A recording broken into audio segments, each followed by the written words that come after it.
त्यांच्या कुटुंबाची भेट घेतल्यानंतर मला माझ्या आयुष्यात मी 16 वर्ष कसे काढले ते मला जास्त आधी आठवले.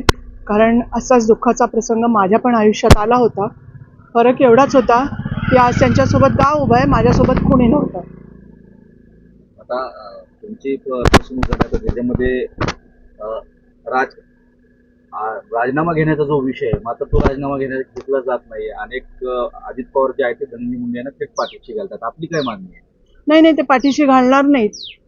अजितदादांवर माझा पूर्ण विश्वास आहे. त्याचा राजीनामा घेतील, त्याला पूर्णपणे समजावून सांगतील आणि योग्य ती कार्यवाही बरोबर ते आपल्या नेत्यावर करतील, माझा विश्वास आहे. तुम्ही ज्यावेळेस भेट झाली अजितदादांची आपल्या प्रकरणात नेमकं अजितदादांनी आपल्याला आश्वासन काय दिलं होतं? तुम्ही ज्या हो, माझ्या जागेमध्ये फसवणूक झालेली आहे. त्याच्याच सगळ्या टोळभैरवांनी माझी जागेची फसवणूक केलेली आहे. त्याच्यामुळे मी अजितदादांना एक निवेदन दिलं होतं आणि अजितदादांनी त्या निवेदनावर मला आश्वासन नाही तर खात्री दिलेली आहे आणि मला सांगितलंय 15 तारखेनंतर मी तुमच्या या जागेच्या संदर्भामध्ये योग्य ती कारवाई करतो. वारंवार धनंजय मुंडेंच्या राजीनाम्याची मागणी केली होती, काय तुम्हाला? हो, मी पण करणार आहे, वारंवार करणार आहे. मी तर मागणी नाही, मला तर असं वाटतं त्यांनी समोरून स्वतःची नैतिक जबाबदारी, बीड जिल्हा आज एवढा भयमुक्त होण्यासाठी त्यांनी स्वतःची नैतिक जबाबदारी स्वीकारावी आणि थोडं गावागावात काम करावं आणि आपली जी लालच आहे त्याच्या मनात, जी मंत्रिपदाची, ती त्यांनी बाहेर काढावी. याच्यामध्ये एक आणखी नाव जोडलं जातं, म्हणजे पंकजा मुंडेंचंही नाव घेतलं जातं, मात्र त्यांच्याही बाबतीत बोललं जातं. आपली भूमिका काय आहे पंकजा मुंडे यांच्या बाबतीत, काय वाटतं? पंकजाही तशीच आहे आणि मला असं म्हणायचं आहे की पंकजाला खरं तर मंत्रिपद द्यायची गरज नव्हती.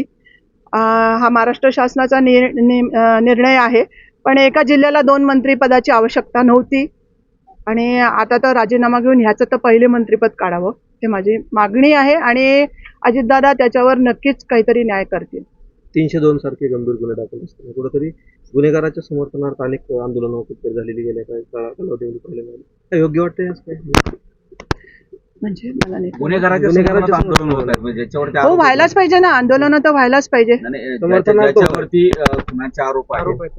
नाही, समर्थनार्थ आंदोलन व्हायला नाही पाहिजे आणि गुन्हेगारी 302 लावून त्याच्यावर कडक कारवाई व्हावी, फाशीची शिक्षा व्हावी, यावर आंदोलन जरूर व्हायला पाहिजे, पण त्यांच्या समर्थनार्थ कधीच आंदोलन व्हायला नको. आपलं काही वैयक्तिक केसच्या संदर्भात काम होतं तर संतोष देशमुखांची भेट गेला, आपला दौरा काय होता?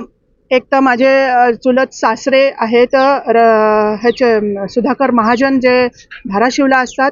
ते 14 तारखेला त्यांचं देहावसान झालं असल्यामुळे त्यांना भेटायला मी धाराशिवला आले होते. आज माझी अंबेजोगाई डिस्ट्रिक्ट कोर्टामध्ये जी मी केस दाखल केलेली आहे परळी जिरेवाडी माझ्या जागेसंदर्भात, त्या जागेची पण केस आता 4 वाजता सुनावणी आहे, त्यासाठी मी आलेले आहे.